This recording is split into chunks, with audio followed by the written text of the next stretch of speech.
Hello ladies and gentlemen, I'm PANCZASU, the mighty Phoenix Spammer, and right now I'm once again making a 1v1 match, which is kinda obvious I guess. Once again I'm talking stupid stuff. Anyway, and as you can see, this is actually a match involving Whitera himself. I know that it says Daklodra, and this is because I think Daklod is his new sponsor, or for some time at least, or whatever.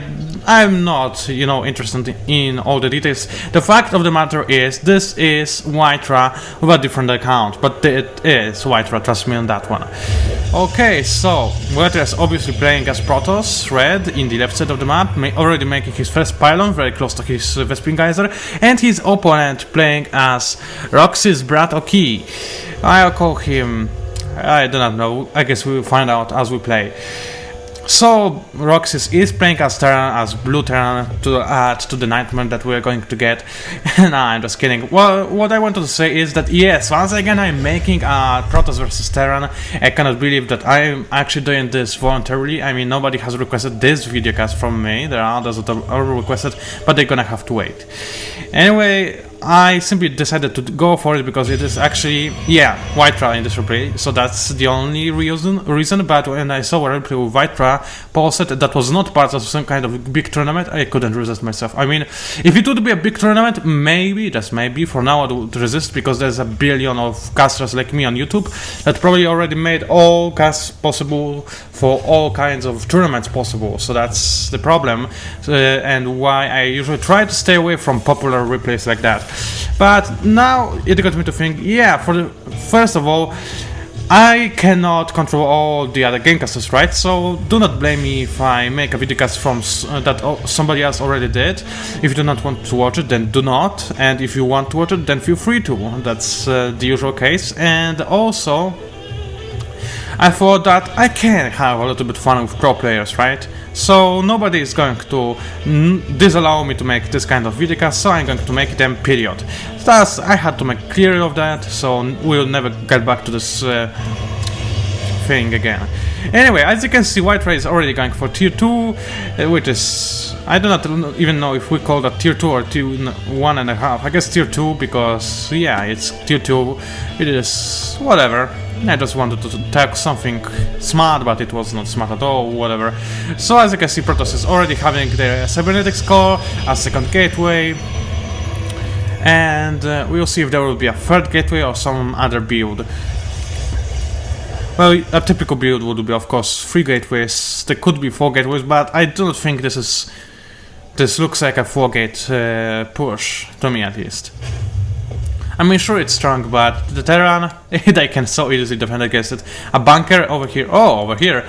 So I guess that Brat is expecting to be 4-gated, or he simply wants a bunker. Well, the bunker may be here because he does not want to wall, and as you can see, he has made all his structures away from the Terran. Very untypical for a Terran player. They usually want to wall, but this time no, he's simply making a bunker.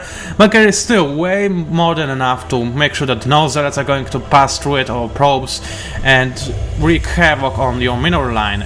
It will not be enough in a bigger attack force, but there will not be any attack force like that in this kind of early stage of the game, especially against Protoss.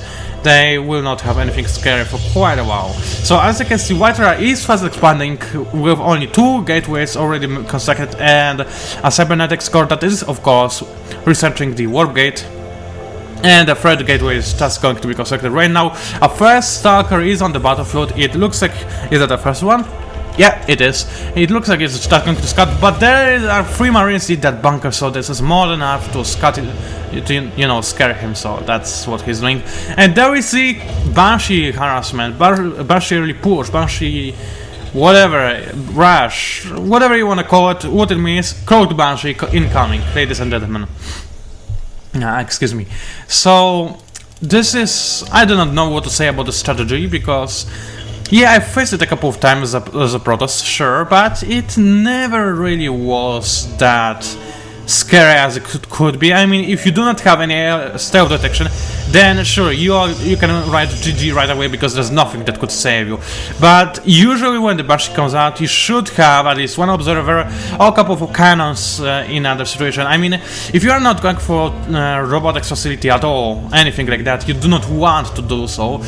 then in my opinion it is safe for you to make a forge and maybe a couple of cannons, because you always have to consider a possibility of Banshee area harassment. And if they are cloaked, then you cannot do a thing, and they can really eat your houses. I had one single lesson in my life in Starcraft 2 about cloaked Banshees, and since that I am never going to be surprised by them again. Of course, if I sign up to any tournament soon, then probably I will, but whatever, I will try not to, right? This is the key. So, what are we going to see right now? By the way, you know, guys, that there will soon be a giant tournament, right? Husky told about this on his channel. I right now do not have a lot of time to check on his channel, but I did check out the info about the tournament, which is insane. Oh, there we go, Banshee already attacking, so there we go. She did destroy one prop, now she wants to destroy some more, and oh, there we go, the first observer is on the battlefield, area enough, I would say, and this Banshee does not stand a chance against this Starcraft firepower. If some more hits, she is trying desperately to destroy those probes, but she did not manage to, and oh my, that was a close escape, only 10 HP left, so you could call her the master of evasion or something like that. So let us have a quick look at the income stats. So as you can see, White is having an advantage, but that said, it is not a real advantage because, as we all know, Terran can simply summon the mules, and this is exactly what is happening right now. So the mules are going to produce some nice and steady income just to match the Protoss. So that's how the Terrans rock, and there is already an expansion under construction from the Terran. Now, did I saw a Raven over here, or is... No, I guess I simply thought I saw one, but there was none. I do not know why I saw it. Oh yeah, I probably clicked on Starport and there was indeed Raven under construction. Any upgrades for him? No. No, there is no upgrades for the Raven, so I guess that he will be used only to, you know, block the Stalker firepower, because it has those... whatever the code, I forgot... build point defense drones. So I guess they're called build point defense drones. No, just kidding, they're called point defense drones.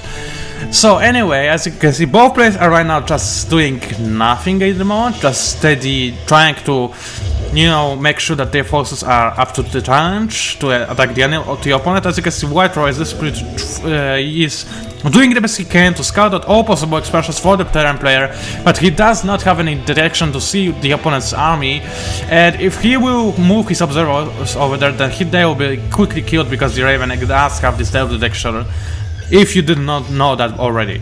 So as I can see, there is a threat box coming on, so this seems like a fairly balanced bio-air build. Those medevacs are of course going to be very effective in hitting the infantry. You have no idea how important it is to have some medevacs with your infantry. And as you can see, oh, this is interesting, we have a Templar Archives being warped in, sorry for that one. And also we have a research for the charge. Yeah, there is something called charge. I was sure that it's called some kind of Addon's Fury Charge of Zealotish Might or something like that, but it seems like it is simply called the charge. So yeah, we're going to see charge lots and a couple of High Templars.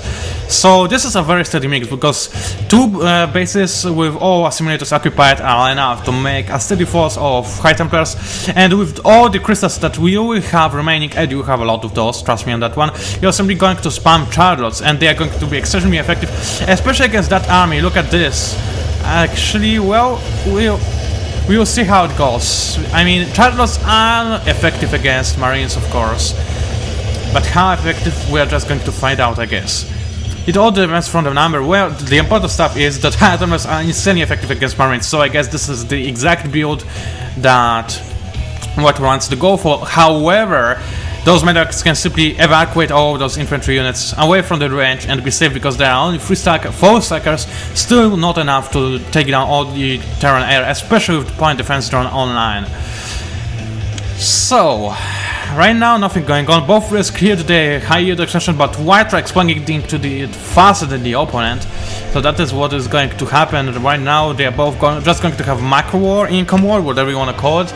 Right now, ooh, White are on serious lead in House the Can. Still, those mules that Terran have, evening the income, as you can see, it's very even actually on the favor of the Terran player. So that's how mules important they are, and that's why people are sometimes so scared to use the radar sweep because oh no, don't do this to me, don't, no. Hear that? I'm already dying, but just by seeing ghosts. This, no, I was hoping to see a nice replay without the hate-ish EMP. I so hate to see the EMP. I mean, it's just so...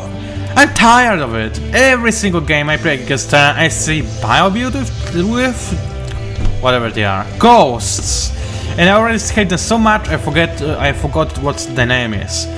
Anyway, what I want to say is, please do not make it just a typical replay. Well, I can see already that it isn't because there's some air involved, but just a couple of medevacs. This is simply what every good player should have with their army, right? So this is not no biggie.